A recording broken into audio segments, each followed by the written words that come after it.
Hello నమస్తే, welcome back to my YouTube channel వేసీ paradise. I am Gajavalli Sai Sahiti. ఈరోజు special పండు మిరపకాయ నిల్వ పచ్చడి. మరీ ఎక్కువ స్పైసీగా లేకుండా టేస్టీగా ఈ పచ్చడి ఎలా పెట్టుకోవాలో పక్కా కొలతలతోటి నేను ఇప్పుడు మీకు చెప్తాను. Let's begin the recipe process. పచ్చడి రెసిపీ ప్రాసెస్ మొత్తం కూడా అమ్మమ్మే చేసి చూపించింది, నేను మధ్యలో హెల్ప్ చేశాను అంతే. ఇక్కడ మేమైతే కేజీ పండు మిరపకాయలు తీసుకున్నాము. దానికి తగ్గట్లుగా నేను ప్రతి ఇంగ్రీడియంట్ క్వాంటిటీస్ చెప్తాను, మీరు దాన్ని బట్టి అడ్జస్ట్ చేసుకోండి. ఫస్ట్ అయితే ఇక్కడ చూపిస్తున్న విధంగా ప్రతి ఒక్క పండు మిర్చిని కూడా నీట్గా క్లీన్ చేసుకోవాలి. మీరు వాటర్తో ఏమాత్రం వాష్ చేయకండి, బికాస్ ఒక్కొక్కసారి దానివల్ల పచ్చడి పాడైపోయే ప్రమాదం ఉంది. క్లీన్ చేసుకున్న తర్వాత పండు మిర్చి తొడాలను ఇలా సపరేట్ చేసుకోవాలి. తర్వాత స్టవ్ మీద ఒక కడాయి పెట్టుకొని బాగా హీట్ అయిన తర్వాత 50 గ్రాములు మెంతులు యాడ్ చేసుకొని చిటపటలాడే అంతవరకు డ్రై రోస్ట్ చేసుకోవాలి. మీకు ఇష్టం ఉంటే ఒక 25 గ్రాములు ఆవాలు కూడా యాడ్ చేసుకోవచ్చు, మేమైతే ఇక్కడ స్కిప్ చేసాము. మెంతులు ఇలా చిటపటలాడటం స్టార్ట్ అయిన వెంటనే స్టవ్ ఆఫ్ చేసి పక్కన పెట్టుకోండి. మెంతులు పూర్తిగా చల్లారిన తర్వాత ఇక్కడ చూపిస్తున్న విధంగా కోర్స్గా గ్రైండ్ చేసుకొని పక్కన పెట్టుకోవాలి. ఇప్పుడు శుభ్రంగా వాష్ చేసుకొని తడి పూర్తిగా ఆరిపోయిన మామిడల్లం 100 గ్రాములు తీసుకోవాలి. మామిడల్లం యాడ్ చేయటం వల్ల పచ్చడికి టేస్ట్ మరింత యాడ్ అవుతుంది. ఇప్పుడు దీనిపైన ఉన్న స్కిన్ని కొంచెం పీల్ అవుట్ చేసుకోవాలి. ఇప్పుడు రోలర్ ఒకలి హెల్ప్ తోటి పండు మిరపకాయల నిల్వ పచ్చడి రెడీ చేసుకుందాం రండి.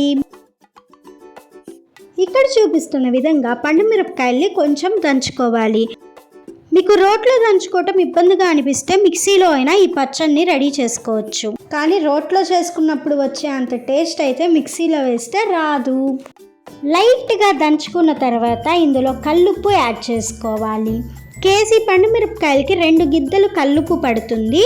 గ్రామ్స్లో చెప్పాలంటే అప్రాక్సిమేట్గా 290 గ్రాములు ఉంటుంది.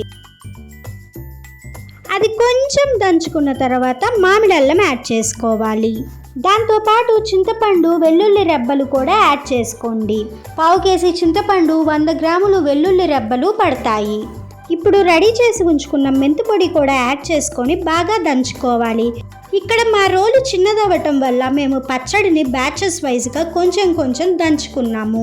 దానికోసమే తీసుకున్న ఇంగ్రీడియంట్స్ అన్నిటినీ కూడా ఒకేసారి యాడ్ చేసుకోకుండా కొంచెం యాడ్ చేసుకొని పచ్చడిని ప్రిపేర్ చేసుకున్నాము. పండు మిరపకాయలతోటి మనం బోల్డ్ అన్ని రకాల పచ్చళ్ళు పెట్టుకోవచ్చు. అవన్నీ కూడా నేను మీకు త్వరలోనే చూపిస్తాను.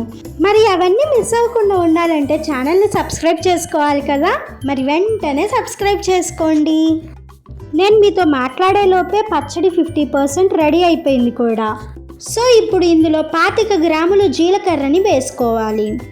ఇదే స్టేజ్లో ఆముదం యాడ్ చేసుకోవాలి. మొత్తం పచ్చడికి కూడా 50 గ్రాములు ఆముదం పడుతుంది. 25 గ్రాములు ఆముదం ఇలాగా రుబ్బుకునేటప్పుడు వేసుకోవాలి. మిగిలిన 25 గ్రాములు పచ్చడి మొత్తం రెడీ అయిపోయిన తర్వాత కలుపుకునేటప్పుడు యాడ్ చేసుకోవాలి.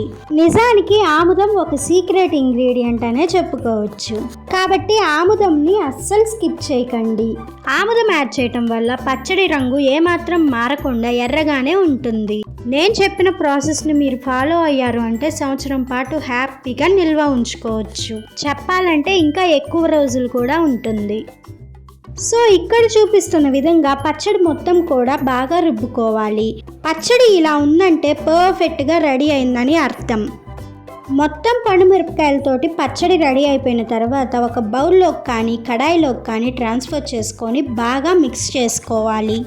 మనం బ్యాచెస్ వైజ్గా పచ్చడిని రుబ్బుకుంటాం కాబట్టి కలుపుకోవటం చాలా ఇంపార్టెంట్.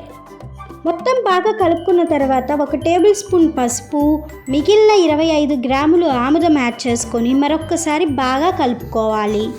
సో మన పచ్చడి అయితే రెడీ అయిపోయినట్లే. ఇప్పుడు ఒక గాజు సీసాలోకి ట్రాన్స్ఫర్ చేసుకొని 3 రోజుల తర్వాత మరొక్కసారి బాగా కలుపుకున్నారు అంటే ఎంతో ఎమ్మీగా ఉండే పండు మిరపకాయల నిల్వ పచ్చడి రెడీ అవుతుంది. వేడి అన్నంలో నెయ్యి వేసుకొని తిన్నారు అంటే అద్దిరిపోతుంది. మిగిలిపోయిన అన్నంలో కానీ చల్లారిపోయిన అన్నంలో కానీ ఈ పండు మిరపకాయ పచ్చడితో పాటు పొడుం వేసుకొని తింటుంటే ఆహా టేస్ట్ భలే ఉంటుంది. అండ్ అలానే చపాతీ కాంబినేషన్లో అయితే చాలా బాగుంటుంది. మొత్తానికి ఎలా తిన్నా కానీ దీని టేస్ట్ అమోఘం. డైరెక్ట్గా ఇలానే సర్వ్ చేసుకోవచ్చు లేదా తాలింపు యాడ్ చేసుకొనైనా సర్వ్ చేసుకోవచ్చు. That's your choice. పక్కా కొలతలతోటి పండు మిరపకాయ నిల్వ పచ్చడి నచ్చిందా? అయితే ఈ పండు మిరపకాయల సీజన్లో ఖచ్చితంగా ట్రై చేసి చూడండి. Stay tuned for more interesting recipes. Please do watch, like, share, comment and subscribe to my YouTube channel. Thank you for watching. Bye bye.